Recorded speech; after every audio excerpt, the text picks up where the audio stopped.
ఓం నమ శివాయ భం భైరవాయ నమ. విధాత టీవీ ప్రేక్షకులందరికీ ఆ కాళభైరవుని అనుగ్రహంతో అందరూ సుఖ సంతోషాలతో ఉండాలని మనస్ఫూర్తిగా ప్రార్థిస్తూ మీ విశ్వసాయి గురూజీ. ముందుగా మన పీఠంలో అంటే మన దివ్యక్షేత్రంలో జరిగేటువంటి ఈ కార్యక్రమాల గురించి చెప్పుకుందాం. 14వ తేదీని అమావాస్య. ఈ 14వ తేదీని మన క్షేత్రంలో దర్శనాలు ఉంటాయి. అయితే మనం ఎప్పుడూ చేసేటువంటి హోమం ఈసారి రాజమాతాంగి సమేత శని భైరవ రక్షా మృత్యుంజయ హోమం. ఎందుకంటే జ్యేష్ఠ అమావాస్య కదా, అందుకని శనీశ్వరుని యొక్క అనుగ్రహం కూడా ఇక్కడ మనకి కలగాలి. శనీశ్వరునికి గురువు భైరవుడు కాబట్టి ఆ కాలభైరవుడి అనుగ్రహం ఉంటే శనీశ్వరుడు మన ఆధీనంలో ఉంటాడు, అంటే మనకి అనుకూలంగా ఉంటాడు. మన సమస్యలను స్వామివారు తీరుస్తూ ఉంటారు. అయితే ఈ హోమం ఎప్పుడు చేస్తాం అంటే మనం ఎప్పుడూ కూడా రాత్రి వేళల్లో చేస్తాం కాబట్టి 13వ తేదీ అంటే సోమవారం సాయంత్రం 6:30 ఇది ప్రారంభం అవుతుంది. మంగళవారం 4 గంటల వరకు ఉంటుంది. అంటే ఇక్కడ ఏమిటి, సూర్యోదయ సమయంలో అమావాస్య ఉంది కాబట్టి 14వ తేదీ మంగళవారం నాడు ఇక్కడ దర్శనాలు ఉంటాయి. 13వ తేదీ రాత్రి హోమం చేయటం జరుగుతుంది. ప్రతి ఒక్కరూ కూడా పరోక్షంగా పాల్గొనాలి, మీ జీవితాలు బాగుండాలి అనుకునే ప్రతి ఒక్కరూ కూడా ఈ హోమంలో పరోక్షంగా పాల్గొనటానికి స్క్రీన్ మీద స్క్రోల్ అవుతున్నటువంటి నెంబర్కు అమావాస్య హోమం అని చెప్పేసి మీరు ఒక మెసేజ్ పంపినట్లయితే వివరాలు తెలియచేయబడతాయి. అలాగే హోమం అనంతరం మీ గోత్రనామాల యొక్క వీడియో పంపించడం జరుగుతుంది. ప్రసాదం విభూది మీకు పంపించడం జరుగుతుంది పోస్టు ద్వారా. ప్రతి ఒక్కరూ ఈ హోమంలో పరోక్షంగా పాల్గొని అద్భుతమైనటువంటి ఫలితాలు పొందాలని మనస్ఫూర్తిగా ప్రార్థిస్తూ, అలాగే వారాహీదేవి నవరాత్రులు కూడా 15 నుంచి 23 వరకు జరుగుతాయి. అమ్మవారు ఎంత శక్తివంతమైనటువంటి తల్లో మీ అందరికీ తెలిసినటువంటిదే. అలాంటి శక్తివంతమైనటువంటి మాతని మనం ఆరాధించాలి. ఈ ఆరాధన ఏ విధంగా జరగాలి అంటే మీరు ఇంటిలో ఆరాధించుకోవచ్చు. అలాగే ఈ దివ్యక్షేత్రంలో ఈ 9 రోజులు కూడా ప్రతిరోజు ఉదయం 9 గంటల నుంచి హోమం జరుగుతుంది ప్రతినిత్యం కూడా. ఈ హోమంలో మీరు పరోక్షంగా పాల్గొనవచ్చు. పరోక్షంగా పాల్గొనాలి అనుకునేవారు మీ గోత్రనామాలు నక్షత్ర సహితంగా వాట్సాప్లో ఇక్కడ స్క్రోల్ అవుతున్నటువంటి నెంబర్కి పంపించండి. ముందుగా వారాహి హోమం అని పెడితే వివరాలు తెలియజేయబడతాయి. తదుపరి మీరు ఈ గోత్రనామాలు పంపించవచ్చు. ఎవరికైతే శత్రుపీడలు, రుణబాధలు, నరదృష్టి, ఏ పని కూడా అవ్వటం లేదు, ఏ పని కూడా జరగటం లేదు, ముఖ్యంగా అన్ని ఆటంకాలే, అన్ని అబ్స్ట్రక్షన్సే, అలాగే మానసికంగా చికాకులు, ఒకటేమిటి అనేక రకాలైనటువంటి ఇబ్బందులు, వ్యాపారంలో, ఉద్యోగంలో, వైవాహిక జీవితంలో కూడా సమస్యలే, అలాంటి వారందరూ కూడా ఈ అమ్మవారిని మీరు తప్పకుండా ప్రార్థన చేయొచ్చు. అలాగే మనం చేసే హోమం ఏమిటి అంటే వారాహి ఉన్మత్త భైరవ హోమం. ఈ వారాహీదేవి ఉన్మత్త భైరవ హోమంలో మీరు పరోక్షంగా పాల్గొన్నట్లయితే మీ గోత్రనామాలు మీకు చెప్పినట్లు 9 రోజులు కూడా మీకు ఈ హోమంలో మీకు గోత్రనామాలతో మీకు ఈ హోమంలో చేయటం జరుగుతుంది. మీ సంకల్ప సహితంగా చెప్పటం జరుగుతుంది. అలాగే మీకు ఈ హోమం తాలూకా విభూది, ప్రసాదం, రక్ష కూడా మీకు పోస్టర్ల ద్వారా అందించడం జరుగుతుంది.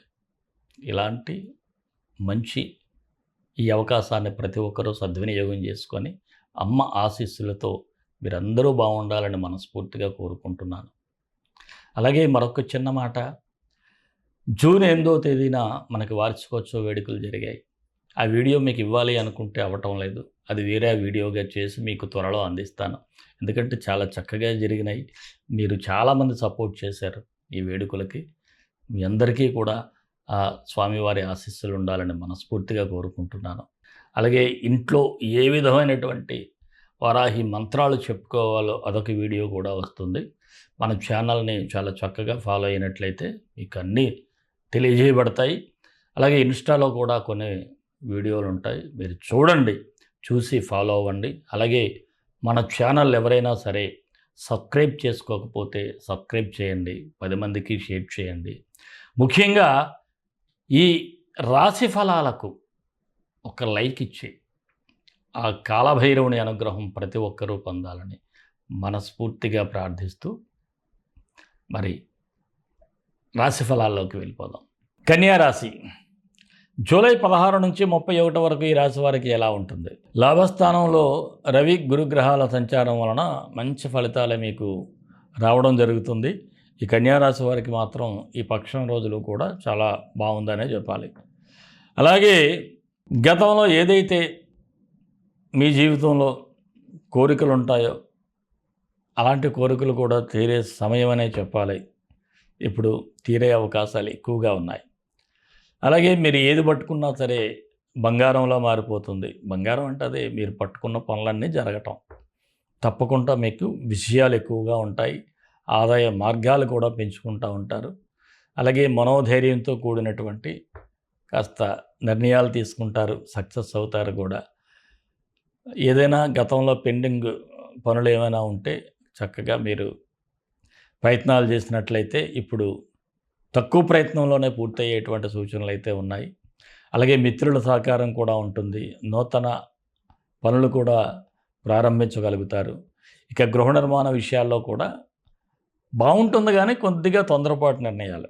ఇంతవరకు మీరు ఒక ఫ్రేమ్లో ఆలోచిస్తారు, సడన్గా దాన్ని బడ్జెట్ పెంచేసుకోవటం, అలా కాదు ఇలా అనుకోవటం, రకరకాల ప్లాన్స్ మారుస్తారు. దానివలన భవిష్యత్తులో అయితే ఇబ్బంది అయితే కనిపిస్తూ ఉంది. అలాగే స్థిరాస్తులు కూడా కొనుగోలు చేయాలి అనుకునే వారికి సానుకూలంగా ఉంది. రుణ ప్రయత్నాలు మాత్రం కలిసి రావు. ఎందుకంటే మీరు అనవసరంగా రుణ ప్రయత్నాలు చేసినా తర్వాత ఇబ్బందులు పడేటువంటి సూచనలు ఉన్నాయి. అలాగే కోర్టు సమస్యలు ఎవరికైనా ఉంటే కాస్త సానుకూల ఫలితాలే మీకు ఫేవరబుల్గా, అంటే సాక్ష్యాలు ప్రవేశపెట్టడమైనా ఏదైనా సరే మీకు ఫేవరబుల్గా అయితే కనిపిస్తూ ఉంది. అలాగే ఈ పక్షం రోజులో చివర మీకు దూర ప్రయాణాలు కూడా చేసే అవకాశం ఉంది. కొంత ఆలోచనలో కూడా మీ యొక్క ఆలోచనలు కూడా మార్పు చేసుకోగలిగే సూచనలు అయితే కనిపిస్తూ ఉన్నాయి. ఇంతవరకు ఒకలా ఆలోచిస్తారు, ఇక మీదట కూడా మరొకలా ఆలోచించే సూచనలు ఉన్నాయి. అయితే ముఖ్యంగా మీ తండ్రితో గారితో కానీ, అలాగే మీకు గురువులతో కానీ అనవసరమైనటువంటి ఆర్గ్యుమెంట్స్ అయితే జరిగే సూచనలు ఉన్నాయి. వారు చెప్పింది వినడానికి ప్రయత్నం చేయండి, అంతే తప్ప తర్కం, ఇదెందుకు ఇలాగే జరగాలి, ఎందుకు అలా జరగకూడదు, మీకేమీ తెలియదు, ఇలాంటి తప్పుడు మాటలు వాగమాకండి. వారికి ఉన్న అనుభవంలో మీకు సగం కూడా ఉండదు. అందువలన వారి అనుభవంతో ఏదైనా చెప్పినట్లయితే తప్పకుండా వినాలి. అలాగే ఎవరికైనా మధ్యవర్తిత్వం మాత్రం చేసే పనులైతే చేయకండి. మధ్యవర్తిగా ఉన్నారా భవిష్యత్తులో ఇబ్బంది పడతారు. విదేశీ ప్రయత్నాలు చేసే వారికి శుభ సమయంగా చెప్పాలి. గట్టి ప్రయత్నాలు చేయండి, తప్పకుండా మీరు విదేశాలు వెళ్ళే సూచనలు ఉన్నాయి. అంటే వీసా పాస్పోర్ట్లు కూడా వచ్చే అవకాశాలు ఉంటాయి. నిరుద్యోగులకు కూడా సానుకూల ఫలితాలే కనిపిస్తూ ఉన్నాయి. అయితే గతంలో ఏదైతే పొరపాట్లు జరిగాయో అవి రిపీట్ కాకుండా ఉంటే మీరు, అంటే ఆన్లైన్లో ఏదైనా పెట్టేటప్పుడు కానీ మరొకటి కానీ జాగ్రత్తగా ఉంటే సరిపోతుంది. రాజకీయ నాయకులకు చూసినట్లయితే కొన్ని అంతుచిక్కని సమస్యలు అయితే మీకు కనిపిస్తూ ఉంటాయి. అవి కొద్దిగా తలనొప్పిగా మారటం, మనసుకు చికాకు పరుస్తూ ఉంటాయి. అలాగే ఎవరినైనా నమ్మి ఆశ్రయం ఇవ్వటం అంత మంచిది కాదు. ముఖ్యంగా తెలియని మహిళలకు కూడా అస్సలు షెల్టర్ అయితే ఇవ్వద్దు. వారి వలన భవిష్యత్తులో ఇబ్బందులు పడతారు. మీ రాజకీయ భవిష్యత్తు మొత్తం సర్వనాశనం అయిపోయే సూచనలు ఉన్నాయి. అలాగే ఉద్యోగస్తులకైతే ఇంక్రిమెంట్లతో కూడిన ప్రమోషన్లు కూడా ఇక్కడ కనిపిస్తూ ఉన్నాయి. కొత్త బాధ్యతలు చేపట్టడం, మీ స్కిల్స్ ప్రజెంట్ చేయడం ద్వారా అధికారులను మెప్పించడం జరుగుతుంది. ఉద్యోగస్తులకైతే సానుకూల ఫలితాలే కనిపిస్తూ ఉన్నాయి. ఇక వృత్తి వ్యాపారస్తులకైతే చిన్న చిన్న సమస్యలు కామన్గా ఉంటాయి, కాకపోతే మీ తెలివితేటలతో వాటిని అధిగమించగలుగుతారు. వ్యాపారంలో కూడా ఆశించినటువంటి లాభాలైతే రాబట్టుకునే ప్రయత్నాలు చాలా గట్టిగా చేస్తారు. వ్యాపారాన్ని విస్తరించాలి అనుకునే వారికి కూడా కార్యరూపం దాల్చేటువంటి అవకాశాలు ఉన్నాయి. అలాగే భాగస్వామి వ్యాపారస్తులకైతే వ్యాపారం అది బాగానే ఉంటుంది, కానీ ఈ ఫైనాన్షియల్ మ్యాటర్స్లో మాత్రం మీ పార్ట్నర్స్ మధ్య కాస్త డిస్టర్బెన్సెస్ అయితే కనిపిస్తూ ఉన్నాయి. జాగ్రత్తగా ఉండండి. షేర్ మార్కెట్లో ఉండేవారికైతే లాంగ్ టర్మ్ ఇన్వెస్ట్మెంట్స్కే బాగుంది. మరి కళాకారులు, టీవీ, సినీ, ఇతర కళాకారులకి అవకాశాలు అంత అద్భుతంగా అయితే ఉండవు. విద్యార్థులకైతే పర్వాలేదు, చదువు మీద ఫోకస్ పెడతారు. కాకపోతే ఎగ్జామ్స్కి వెళ్ళేటప్పుడు మాత్రం కాన్ఫిడెన్స్ కోల్పోతూ ఉంటారు. ఇక్కడ మాత్రం మీరు చక్కగా చదువుతున్నారు, చక్కగా రాస్తారనే కాన్ఫిడెన్స్తో ముందుకు వెళ్తే చాలా మంచిది. ఆరోగ్యపరంగా ఈ రాశి వారికి చూసినట్లయితే పెద్దగా భయపడాల్సిన పనులేమీ లేవు, కానీ చిన్నపాటి ఇన్ఫెక్షన్స్ కానీ లేకపోతే గ్యాస్ట్రిక్ ప్రాబ్లమ్స్ అయితే వచ్చే సూచనలు ఉన్నాయి, జాగ్రత్తగా ఉండాలి. అలాగే ఈ రాశి వారికి అనుకూలమైన తేదీలు అయితే 17, 19, 24, 31. నిదానంగా ఉండాల్సిన తేదీలు అయితే 16, 22, 29. మరి కన్యా రాశి వారికి మరిన్ని మంచి ఫలితాల కోసం విశ్వగురు సక్సెస్ మంత్రాలు పఠించండి, విజయాలు సాధించండి. ఈ రాశివారు కుజగ్రహానికి కుజగాయత్రి మంత్రం చదువుకుంటే బాగుంటుంది. ఓం వీరధ్వజాయ విద్మహే విఘ్నహస్తాయ ధీమహి తన్నో భౌమ ప్రచోదయాత్. ఈ మంత్రాన్ని మీరు ప్రతినిత్యం 18 సార్లు ఉదయం సాయంత్రం చదువుకుంటే శుభ ఫలితాలు వస్తాయి. అలాగే సుబ్రహ్మణ్య స్వామి గుడికి మంగళవారం వెళ్ళండి, అంతా బాగుంటుంది.